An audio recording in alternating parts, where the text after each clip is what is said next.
ஒட்டகச்சிவிங்கியும் பசுமாடும். ஒரு காட்டில் நிறைய மிருகங்க வாழ்ந்துட்டு வந்துச்சான். அங்கே ஒரு பசுமாடும் ஒட்டகச்சிவிங்கியும் நண்பர்களாக இருந்துச்சுங்க. ஒரு நாள் ஒட்டகச்சிவிங்கி இறை தேடி போகிறப்ப ஒரு குழிக்குள்ளே விழுந்துடுச்சு. அப்போ அதுக்கு ரொம்ப பயம் எடுத்துடுச்சு. அடடா, இப்படி குழிக்குள்ளே வந்து விழுந்துட்டோமே, நம்மளை யாரும் காப்பாற்றுவான்னு வருத்தப்பட்டுச்சான். நேரம் ஆக ஆக அதோட பயம் ரொம்ப கூடிக்கிட்டே போச்சு.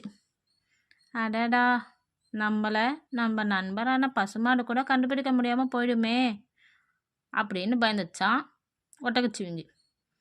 கொஞ்சம் கொஞ்சமாக தன்னோட நம்பிக்கை இழந்த ஒட்டகச்சிவிங்கி முன்னாடி வந்து நின்றுச்சான் பசுமாடு.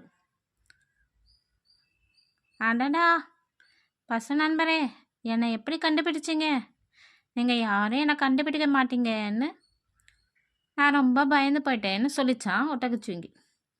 அதை கேட்ட பசுமாடு சிரின்னு சிரிச்சுச்சான். நீ தான் பனைமரம் மாதிரி வளர்ந்துருக்க, இல்லை இந்த காட்டில் எங்கேருந்து பார்த்தாலும் உன்னை கண்டுபிடிச்சிடலாம். உன்னோட பலம் என்னன்னு நீ தெரியாமல் சுற்றிக்கிட்டு இருக்க. இந்த குழி சின்ன குழி தான், மேலே ஏறிவான்னு. அடடா, நாம் பயத்தில் இந்த குழியை கவனிக்காமல் விட்டுட்டோமே அப்படின்னு சொல்லிச்சா ஒட்டகச்சிவிங்கி. ஒரு அடி எடுத்து வச்சு சுலபமாக வெளியில் வந்துச்சான் ஒட்டகச்சிவிங்கி.